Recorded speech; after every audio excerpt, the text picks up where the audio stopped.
बिस्मिल्लाहिर्रहमानिर्रहीम, अस्सलाम वालेकुम। मैं गौर भट्ट सियासत के प्लेटफॉर्म से आपकी खिदमत में हाजिर हूँ। खबर यह है कि नवाज शरीफ चल पड़े हैं और उनके दुश्मनों को एक बार फिर शिकस्त का मुंह देखना पड़ा है, बल्कि मैं कहूँगा इबरतनाक शिकस्त का सामना है। ये सारा इशू क्या है, इस पर बात करते हैं। पहले भाजी गल करिए इबरतनाक शिकस्त की। देखिए, एक कानून पास हुआ था पार्लियामेंट से, और वो कानून जो था वो ये था कि supreme court practice and procedure act जिसे कहा जाता है ना, वो कानून था। उसको चैलेंज कर दिया इमरान खान के चाहने वालों ने, और इमरान खान को क्या कहते हैं, देवता बना के सर सामने बना के ना मेजबा के रखना ले, सासू माँ के क्रश वाले जो है उन्होंने कर दिया चैलेंज।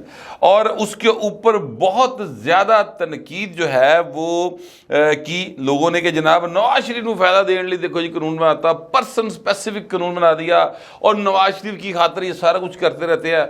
बहुत ज़्यादा तनकीद की, अन्य वाह तनकीद की। मैं अपने मेरे ज़ाती दोस्त हैं, मैं उन्होंने कहता रहे मैं कि यार जान दो रब दा ना जे मियाँ नवाज शरीफ जो है उसका ये सारे मामले से कोई ताल्लुक वास्ता नहीं है। और मैं अभी भी आपसे कह रहा हूँ कि मियाँ नवाज शरीफ को ये जो कानून बना था एज इट इज़ भी पास हो जाता, इसमें से एक शिका अलग उन्होंने ख़त्म कर दिया है, फिर भी मियाँ नवाज शरीफ को फायदा नुकसान कोई नहीं सी, लेकिन मनन को तैयारी कोई नहीं सी पाए। अच्छा, इसमें थ्रू आउट जो ज्यादती हुई है ना वो सुन लें। अभी ये कानून जो है वो एक ईवान से पास हुआ था, इसने अभी दूसरे ईवान से पास होना था, फिर सदर ने साइन करने सन या नहीं सी करने।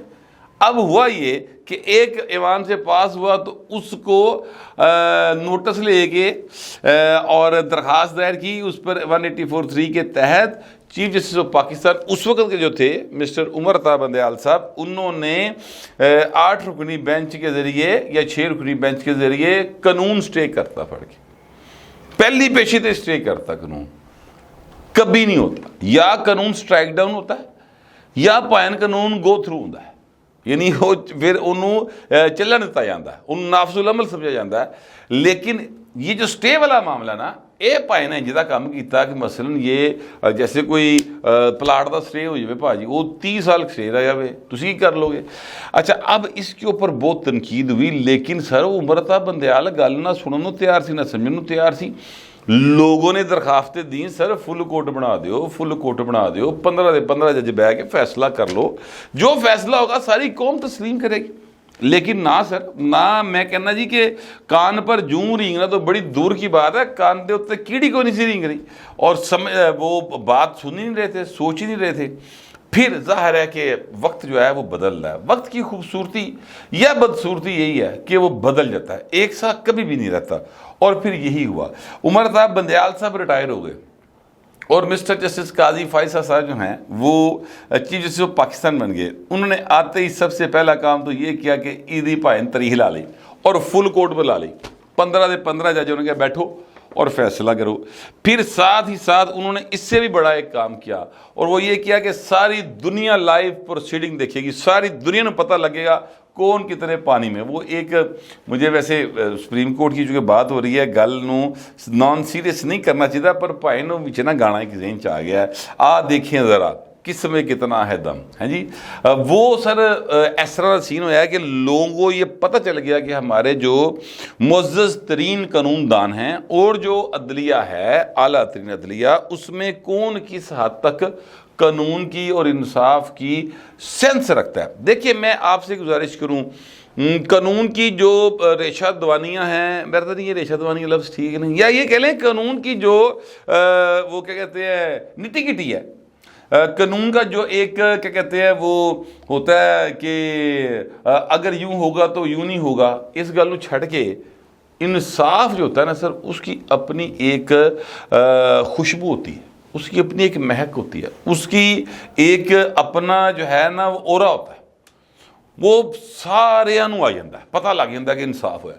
और ना इंसाफी की एक बदबू होती है जरूर, जो ताफुन उठता है ना सर उससे, वो सारी के सारे माशरे को परागंदा कर देता है। मिसाल के तौर पे भुट्टो साहब के मामले के ऊपर सुप्रीम कोर्ट ऑफ पाकिस्तान और उससे पहले लाहौर हाई कोर्ट जो है, उन्होंने जो फैसला दिया था वो नाइंसाफ़ी पर मबनी था। उसी वक्त लोगों को इस बात की सेंस आ गई, और सर आज तक तनकीद का निशाना बनाया जाता है और उस फैसले को तस्लीम कोई नहीं करता। कभी किसी जगह के ऊपर उस फैसले को अदालती तारीख में नज़ीर के तौर पे पेश नहीं किया गया कि भाजी फलानी अदालत ने फलाना फैसला दिता, ठीक है।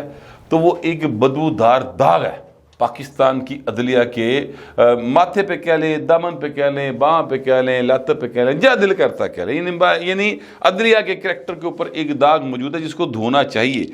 और उसके लिए एक मौका फराहम किया हुआ है पीपल्स पार्टी ने। आसिफ जरदारी साहब ने सदारती रेफरेंस फाइल किया था भुट्टो साहब की बरियत के हवाले से।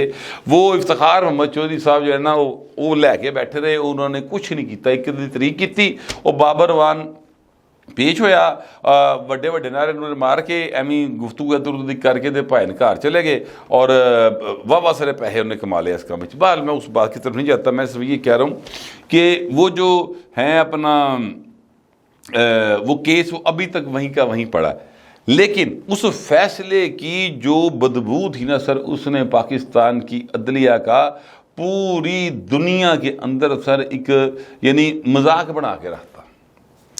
अब ये फैसला है, ये जो हुआ है, अच्छा इससे पहले भी, इसके बाद भी फैसले, सॉरी मैं इस फैसले पर अभी आता हूँ, इसके बाद भी फैसला हुआ। इसके बाद फैसला, अब मैं अगर प्राइम मिनिस्टर्स की ही बात करता जाऊँ तो बेनज़ीर भुट्टो साहबा की गवर्नमेंट ख़त्म की गई 58(2)B के तहत, सदर इसहाक ने की और उसको अप होल्ड रखा सुप्रीम कोर्ट ने। उसको लोगों ने नहीं माना, लोगों ने कहा ये वो चमक वाला फैसला वो बेनज़ीर साहबा ने खुद कहा था, ठीक है। फिर उसके बाद आ जाएँ तो जनाब बेनज़ीर भुट्टो और आसिफ जरदारी साहब को जस्टिस मलिक क्यूम ने नाअहल करार दिया। सर वो माशरे में ताफुन फैला, अदालती तारीख इतनी ज़्यादा वो क्या कहते हैं हो गई, बातनुमा दागो दाग हो गई कि जनाब वकील और उसके फैसला करवाने में जो लोग शामिल थे वो नाके मुंह पे हाथ रख के भैन परले पासे मुँह करके नसना शुरू हो गए। फिर जनाब मियाँ नवाज शरीफ को नाअहल किया गया, परनामा में से कामा निकाल के देखे, दुआई खुदा दी यार, वो मेरी बात सुने कि बंदे का परनामा में नाम ही नहीं है। मियाँ नवाज शरीफ वो बंदा जिसका परनामा में नाम ने 400 पाकिस्तानी थे, नवाज शरीफ का नाम भी नहीं था, लेकिन एहतसाब सिर्फ नवाज शरीफ का किया गया जिसका ना ही नहीं सीगा, ठीक है। परनामा जो कामा कट के नाअहल करता भाई नू।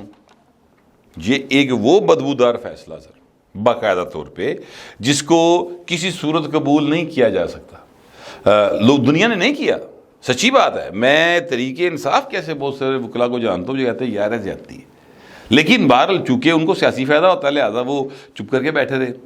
अब हुआ ये कि ये जो एक फैसला आया था ना स्टे वाला, इसको भी दुनिया ने बहुत तमस्खर उड़ाया इसका, कोई तुसी कानून ते बन लेंदे हो है जी। वो क्या कहते हैं कि अभी वो पिंड वसिया नहीं थे जड़ा ना पहले ही काम शुरू है जी, समझ गए ना। मैं वो मिसाल देना नहीं चाहता। एनी हाउ अब हुआ ये कि जनाब चीफ जस्टिस साहब आए और उन्होंने लाइव प्रोसीडिंग का ऑर्डर कर दिया। उस लाइव प्रोसीडिंग के अंदर एक तो सबकी अहलियत जो है वो दुनिया ने देख ली, और दूसरी बात जो है वो ये है कि आज फैसला आ गया। आज से मुराद है जब तक अब विलाग आएगा शायद कि कल हो गया हो, लेकिन बाल फैसला आया और उस फैसले के नतीजे में वो सारी बातें मान ली गई जो कि अदल पर मबनी थी। वो बात नहीं मानी गई जिस पर शक था कि मियाँ नवाज शरीफ को फ़ायदा होगा। देखिए ये खूबसूरती है, ये होता है इंसाफ देने वाले जजों का रवैया। यानी जो अपील का हक दिया जाना चाहिए उन सब लोगों को जिनको 184(3) के तहत आपने फैसले दिए अज़बुत नोटिस लेके, वो अपील का हक दे दिया, पर मुस्तकबिल तो पिछो नहीं। यानी मियाँ नवाज शरीफ और जो हैं अपना जहांगीर तरीन साहब, उनको इसका कोई फ़ायदा नहीं हुआ। मैं पॉलिटिकल लोगों की बात करूँ, वैसे तो सैकड़ों लोग होंगे, ठीक है। अच्छा अब मुस्तकबिल में जो कोई होगा उसको फैसला फ़ायदा होगा, वो अपील में जा सकेगा। फिर जनाब कल्ला बंदा बैठ के चीफ जस्टिस बैठ के जनाब सासूना मशवरा करके वो करते थे ना पहले कि ऐसे जज जला दो, थे जज जला दो, ये बेंच बना दे, वो बेंच बना दे, वो अजारादारी ख़त्म कर दी गई। तीसरी बात ये है कि जनाब अब 3 जज बैठेंगे और बैठ के फैसला करेंगे कि अज खुद नोटिस बनता है, नहीं बनता, और फिर बनता है तो जज कितने होंगे, कौन कौन बैठेगा, और फिर अपील का फैसला, यानी तमाम चीज़ें अब एक सुप्रीम कोर्ट ओवरऑल एम्पावर्ड हो गई। इसके अलावा एक और काम हुआ है कि पार्लियामेंट की कानून साजी का हक तस्लीम कर लिया गया, जो पहले भी मुसलमा था, लेकिन मामला ये था कि हजूर कानूना नू तुसी स्टे करी जा रहे हो यार। अच्छा, ये वो चीज़ें हैं जिसका जो है वो आज असर आएगा।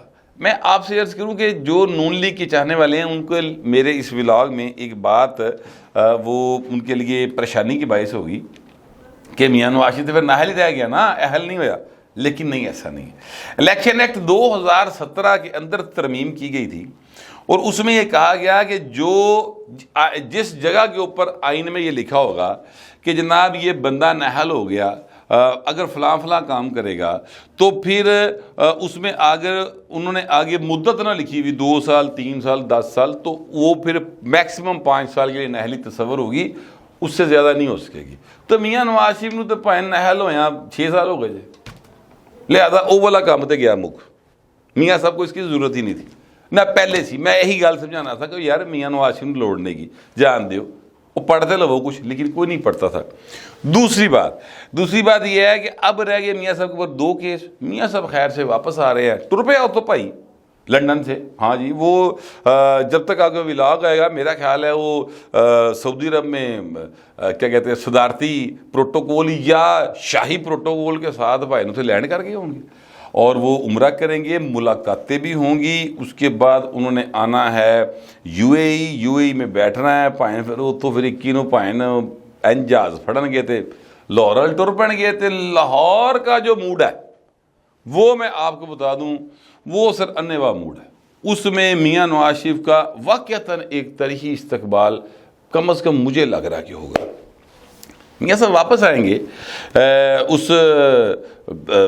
आगे अपनी अपीलें फाइल करेंगे, उन अपीलों के ऊपर अदालतें फैसले करेंगी, फैसले होंगे, पता लग जाएगा पाजी के मियाँ नवाज शरीफ जो है वो अहल हुआ कि नहीं हुआ।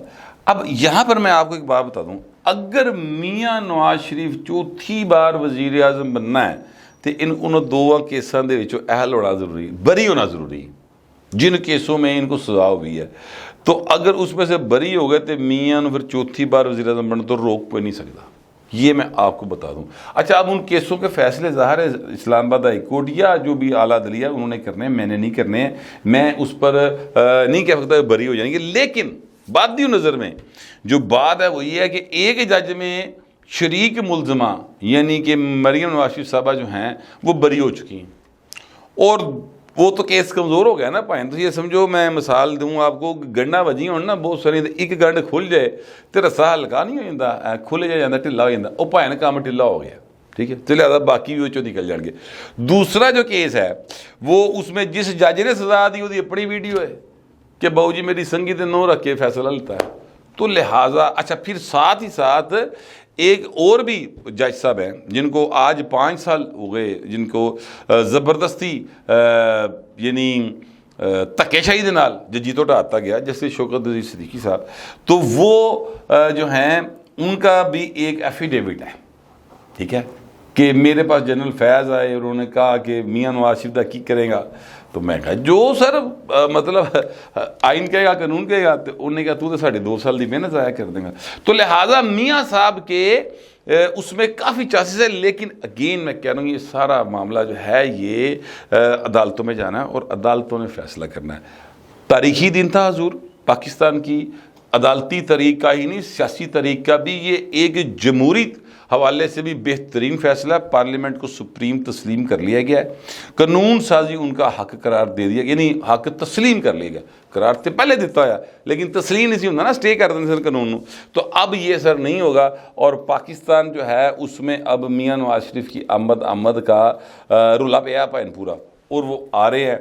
तो चौथी बार वज़ीर आज़म बनने की राह में से जो रुकावटें हैं ना सर वो साफ़ हो रही हैं जी, तो बाकी जड़ियाँ माड़ियाँ मोटियाँ हैं ने वो भी मन लगता साफ़ हो जाएंगियाँ, मुझे ऐसे ही लगता है। और असल चैलेंज जो है ना सर वो ये है कि मियाँ साहब वापस आएंगे, अगर फ़र्ज़ करो सारी रुकावटें मुका गई, तो इलेक्शन भी जीत जाएंगे। पंजाब ही उन्होंने मुकाबले तो कौन है भाई, कोई भी नहीं, जीत जाएंगे आराम से। जीत गए, चौथी बार वज़ीर आज़म बन गए। सर ये बताएं, आपके पास माशी प्लान है इस मुल्क के हालात को ठीक करने के लिए?